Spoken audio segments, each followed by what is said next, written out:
बहुत ही दुखद है। सरदार मनमोहन सिंह जी एक अच्छे अर्थशास्त्री थे और साथ साथ प्रधानमंत्री के रूप में भी उन्होंने अपने कर्तव्य का निर्वहन किया। हम सभी लोग मर्माहत हैं। सरकार ने भी फैसला लिया है कि आज किसी तरह का कोई सरकारी कार्यक्रम बिहार में नहीं होगा।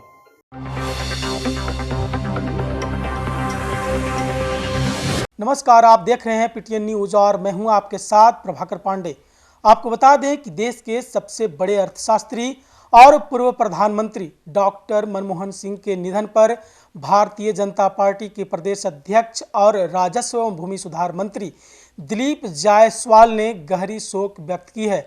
उन्होंने कहा है कि देश को अपूरणीय क्षति हुई है। देश के सबसे बड़े अर्थशास्त्री और पूर्व प्रधानमंत्री डॉक्टर मनमोहन सिंह के निधन से देश शोकाकुल है और मैं भी दुख व्यक्त करता हूं।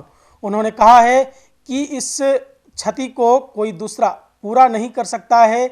जिस तरह से अपने प्रधानमंत्री पद को इतने अच्छे से निर्वहन किया और इस देश के अर्थव्यवस्था में भी बड़ा योगदान दिया है, तो वहीं जमीन सर्वे को लेकर बड़ा बयान दे दिया है। क्या कुछ कहा है, पहले आप ये बयान सुने।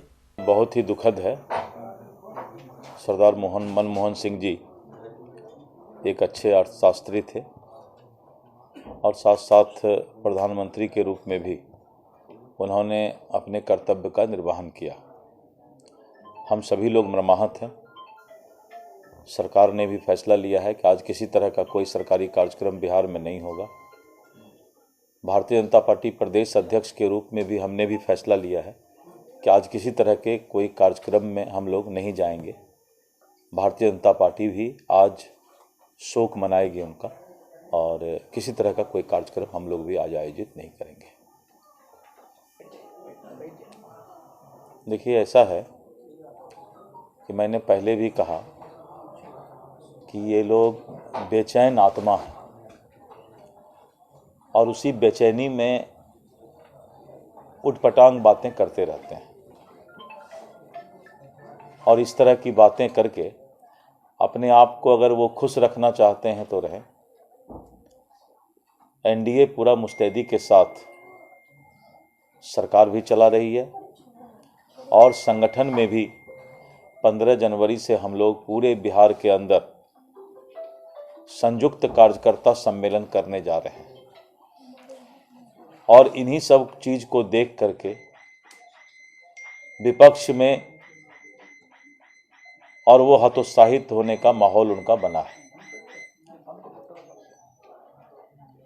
बस जमीन सर्वेक्षण के लिए बड़ा फैसला जो है आपकी जो डिपार्टमेंट है काम करे, तो ये किस तरह का फैसला है? देखिए,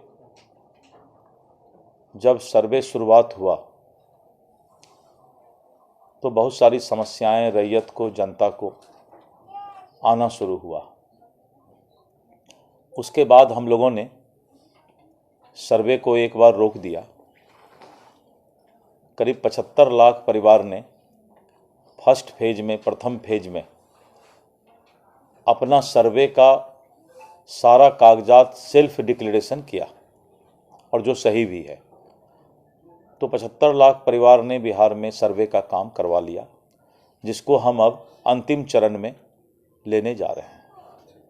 लेकिन इस बीच में पूरे बिहार के अंदर ऐसे लोग थे जिनको बाप दादा का संपत्ति और उस पर अपना वो घर बना करके, खेती करके अपना जीवन यापन कर रहे थे। ऐसे लोगों को एकाएक ये समस्या आया कि आप वंशावली दीजिए कि भाई जो जिस जमीन और जिस मकान का आप सर्वे कराना चाहते हैं उसका आपको सबूत देना होगा। और ये समस्या बिहार में बहुत लोगों को आया। तो हम लोगों ने इस तरह का निर्देश दिया कि जो लोग भी अपने घर में रहते हैं, अपने खेत पर खेती करते हैं और अगर उसमें कोई विवाद नहीं है तो उनको किसी तरह का वंशावली या कोई प्रूफ देने की आवश्यकता नहीं।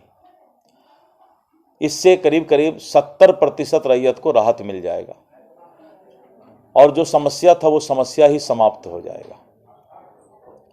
और अगर किन्हीं को किसी तरह का विवाद है, कोई किसी तरह का किसी जमीन पर या मकान पर, दवा आपत्ति करते हैं तो उनको अधिकार है दवा आपत्ति करने का, लेकिन सर्वे अब जो है मिला जुला करके बहुत ही आसान हो गया।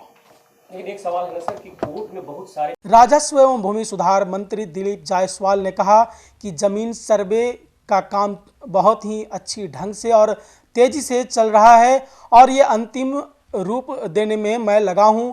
सभी अधिकारियों को निर्देश देते हुए उन्होंने कहा है कि यदि भ्रष्टाचार में कोई भी अधिकारी संलिप्त पाए जाएंगे और यदि जानकारी मिली तो कठोरतम कार्रवाई की जाएगी। इस तरह के बड़े निर्देश देते हुए नजर आए हैं दिलीप जायसवाल।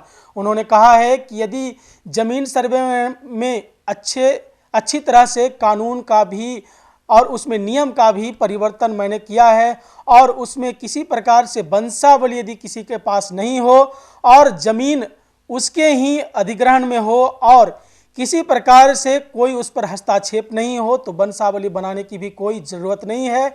और उसमें नियमों में मैं कई बार परिवर्तन किया हूं जिससे बिहार के जनता को किसी प्रकार से दिक्कत ना हो। इस तरह की बातें कहते नजर आए दिलीप जायसवाल। और क्या कुछ कहा है मैंने आपको सुनाया। फिलहाल इस खबर में बस इतना ही। आगे के तमाम खबरों के लिए बने रहे मेरे साथ। वीडियो को लाइक करें, शेयर करें, चैनल को सब्सक्राइब करना ना भूलें। धन्यवाद।